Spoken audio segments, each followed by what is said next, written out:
Bwana asifiwe. Amen. Nina ujumbe kwa ajili yangu na kwa ajili yako kutoka katika kitabu cha waraka wa pili wa Korintho mlango wa 7 alafu mstari wa 9 hadi 11. Katika Wakorintho wa kwanza wa pili, Wakorintho wa pili mlango wa 7 mstari wa 9 hadi 10, neno la Mungu linasema: sasa nafurahi, si kwa sababu ya ninyi kuhuzunishwa, bali kwa sababu mlihuzunishwa hata mkatubu, maana mlihuzunishwa kwa jinsi ya Mungu, ili msipate hasara kwa tendo letu katika neno lolote. Maana huzuni iliyo ya kwa jinsi ya Mungu hufanya toba liletalo wokovu lisilo na majuto, bali huzuni ya dunia hufanya mauti.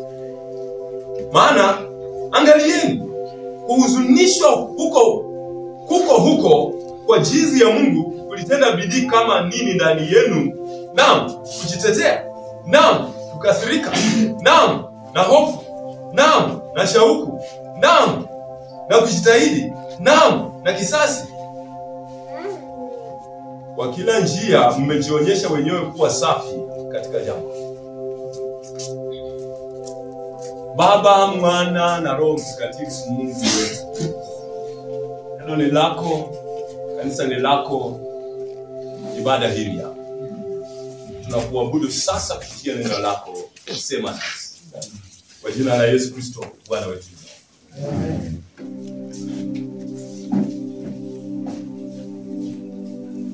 Naenda kuhubiri juu ya huzuni aina mbili.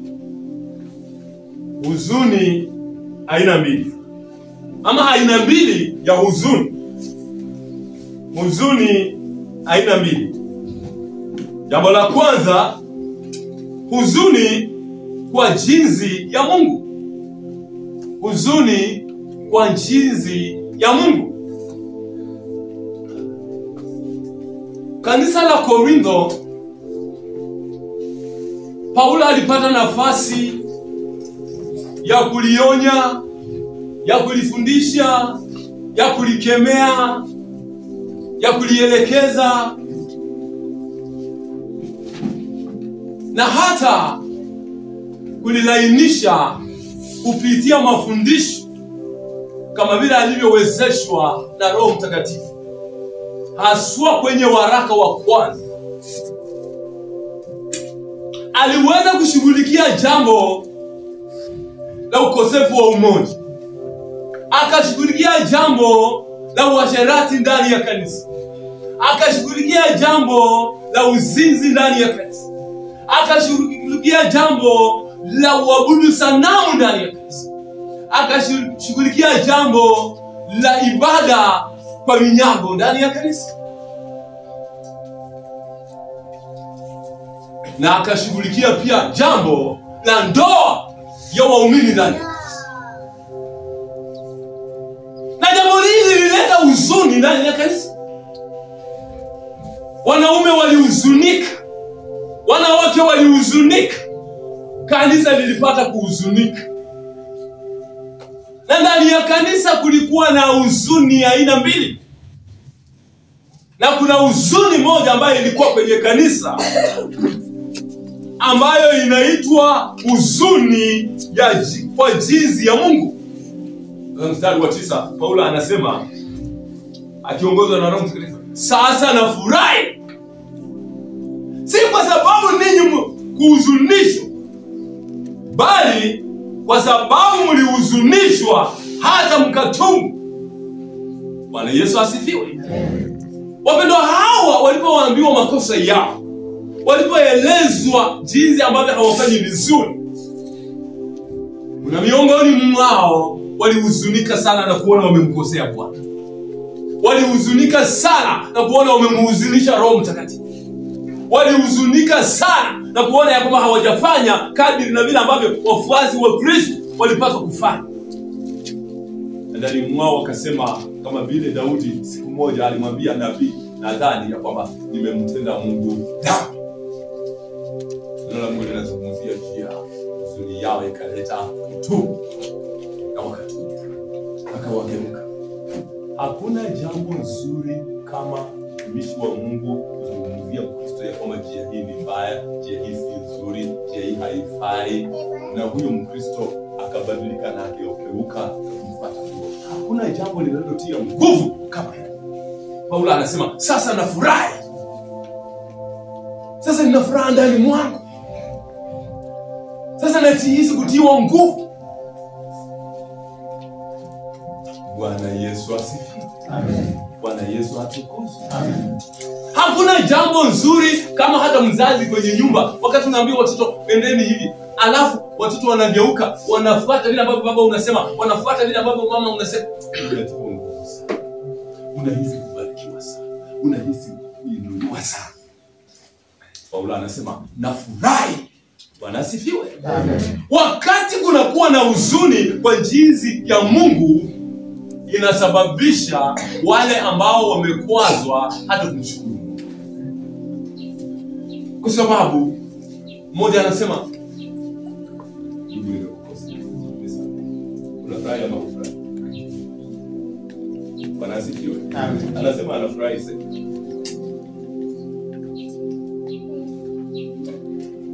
Hii huzuni inamfanya mtu anahuzunikia dhambi zake, anahuzunikia makosa yake, anahuzunikia upungufu wake. Na Biblia inasema ya kwamba kwa yeyote ajuaye kufanya mema na asifanye, kwake huyo ni dhambi.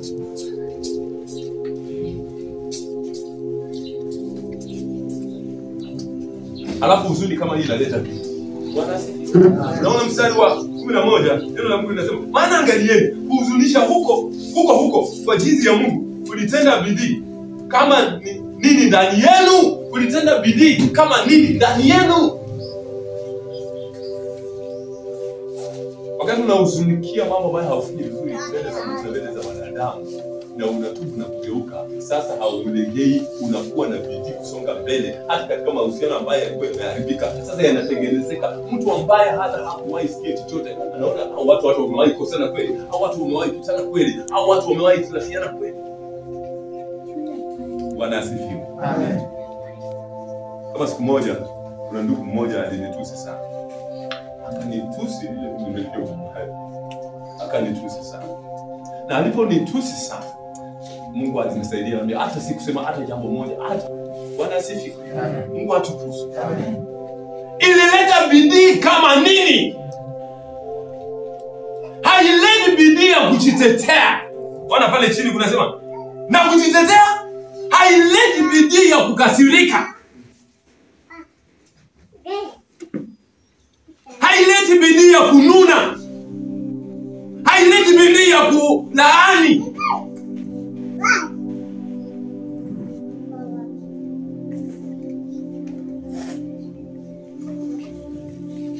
Lakini inaleta bidii ya kujitahidi.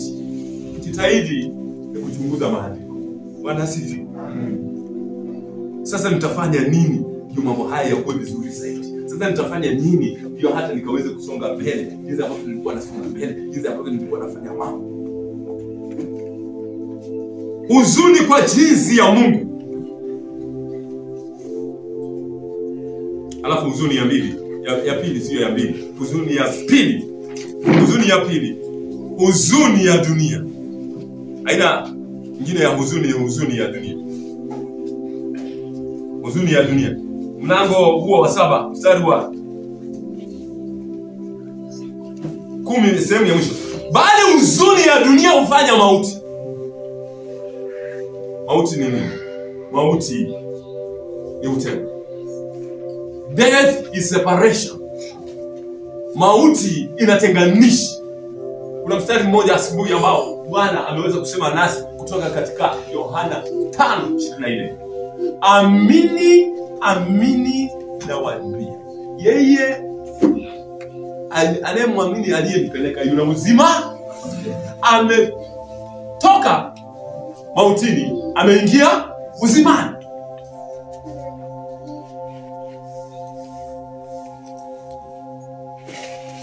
Huzuni ya kidunia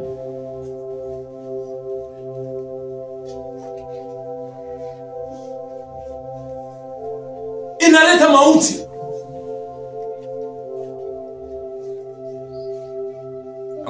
Kuna huzuni ambayo inaleta mauti hata kwa mwenye huzuni mwenyewe. Ona huzuni kama yenye Yuda alikuwa nayo. Sasa ona ninaishi nini? Mimi naishi nini? Kama nimesaliti mwana wa Mungu, ninaishi nini? Lakini angerudi na kujitahidi na kuona. Na Yesu alisema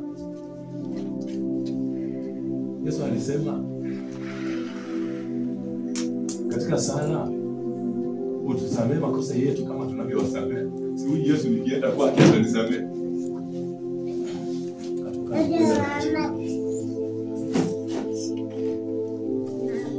Huzuni kama ya Kaini kwenye Biblia. Mimi Bwana hajanibariki, mimi Bwana hajaniinua. Sasa ambaye ameinuliwa basi aafe sasa. Huzuni ya aina hii. Huzuni ya dunia.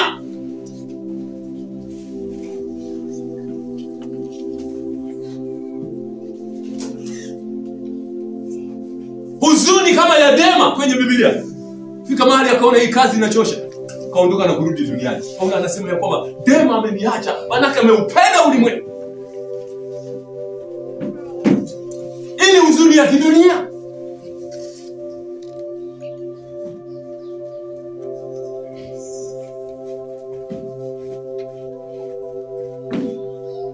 Huzuni ambayo umeona hata watoto wakiondoka nyumbani. Anatoka kwao tuna kuenda. Kwa sababu amehuzunika. Mambo zamani zile tulikuwa unaenda kupanda hata juu ya mzuri asilia. Unajua mambo yamekuwa. Tunarudi pole pole.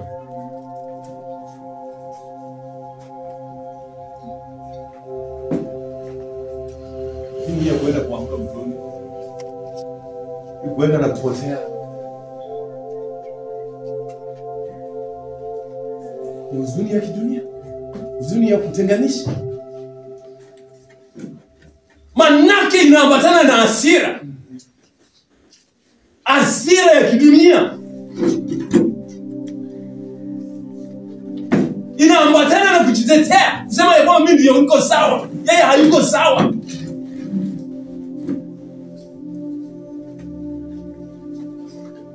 Bwana Yesu Kristo anasema umepigwa huku, geuza huku. Umenyang'anywa koti, peana hata kitu kingine.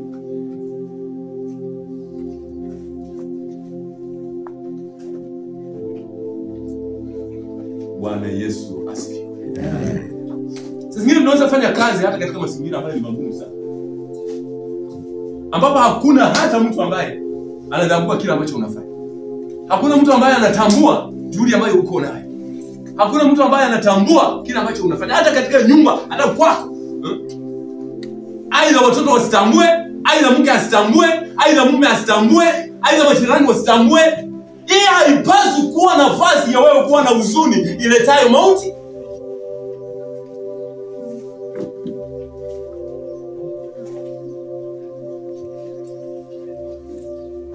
Huzuni iletayo mauti ina kisasi. Ndio maana unaona katika mstari huo neno la Mungu linasema nao na kisasi. Hiyo ni huzuni ya dunia. Na unaposoma katika kitabu cha Warumi mlango 12 linasema kwamba kisasi ni cha Bwana. Sisi hatuwezi kulipiza kisasi. Anayelipiza kisasi ni Bwana. Na kwa hivyo tunahitaji kujitahidi na kufanya juhudi na kuweka bidii katika mambo ya kiungu. Wakati mwingine ameshushika, amebondeka, shauri yeye kwa kumleta kwenye njia. Na kama hasikii basi Mungu wako, na wewe songa mbele. Hapana angalia yeye, songa mbele. Hapana angalia mimi, songa mbele. Kwani tutasimama na wewe kwenye hukumu? Ama nitasimama peke yangu, utasimama peke yako? Hata nimewahi ona watu wanashikwa kama watano. Wakati mnaenda kufunguliwa ni mmoja mmoja. Wewe unafungwa hivi. Wewe kila mmoja kivyake. Nafika huko hata mmeshikwa watano, mwingine anafika wala anahesabiwa makosa hata 5. Kumbe mtu alikuwa na makosa mengine. Na mmeshikwa pamoja kama watu ambao labda mlikuwa mnatembea, bendera inapandishwa na hamsimami. Ili kufika huko sasa mwingine ana mashtaka mengine.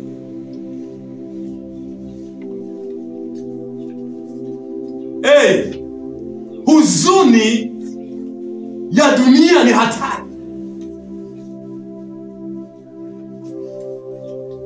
Hii itafanya uache mambo yanayofaa mama ndani ya nyumba, yanayofaa baba ndani ya nyumba, yanayofaa mtu ndani ya kanisa, na ufanye vitu vyako tu. Alafu itakuwa hadithi. Zamani nilikuwa nafanya hivi. Zamani nilikuwa nafanya hivi. Zamani nilikuwa nafanya hivi. Na sasa unafanya nini?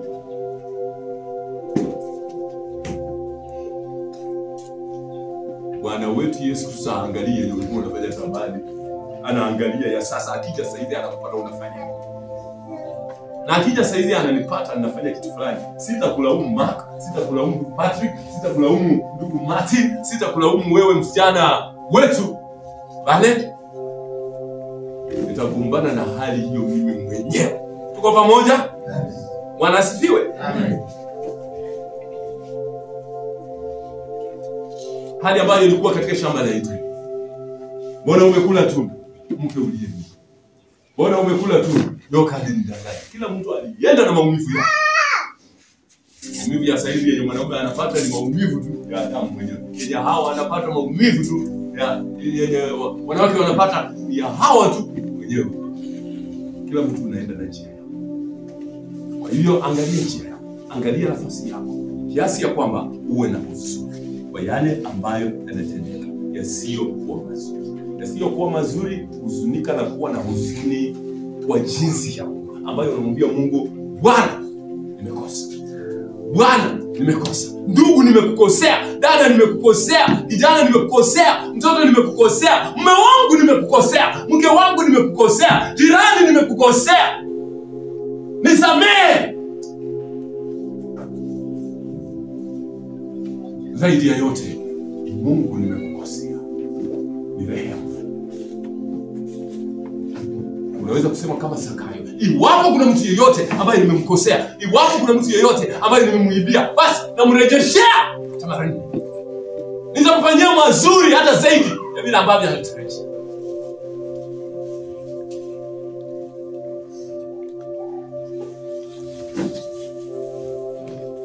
Mstari wa 12.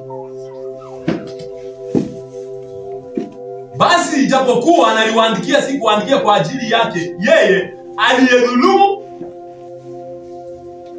wala si kwa ajili yake yeye aliyedhulumiwa, bali bidii yenu kwa ajili yetu ipate kudhihirishwa kwenu mbele za Mungu.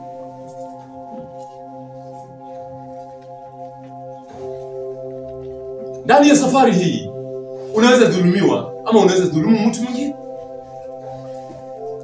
Na hiyo si hoja. Jambo lililo kuu ni nini unafanya mbele zake.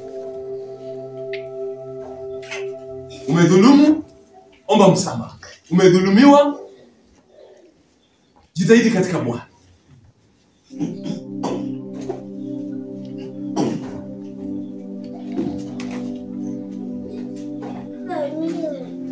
Mungu,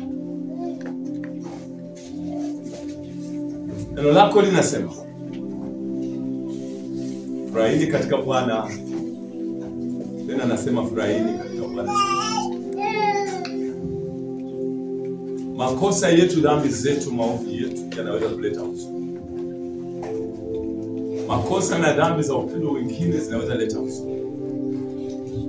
Na hapa Bwana umesema nasi juu ya aina 2 za huzuni. Huzuni kwa jinsi ya Mungu na huzuni ya dunia. Inayofaa Wakristo ni huzuni kwa jinsi ya Mungu, ambapo tunaona makosa yetu Bwana na tukayakubali na kusema ni sisi ambao tumefanya, na tukatubu mbele zako. Na kisha tusamehe Bwana, furaha ikarejea na sisi kutumikia na kuishi. Asante kwa kanisa hili la Korinto, kanisa lililopata nafasi ya kuishi baada ya kuonywa, baada ya kuambiwa makosa yao, waliweza Bwana kutubu, na mtumishi wako anasema sana furahi. Na mimi naamini wewe ulifurahi zaidi.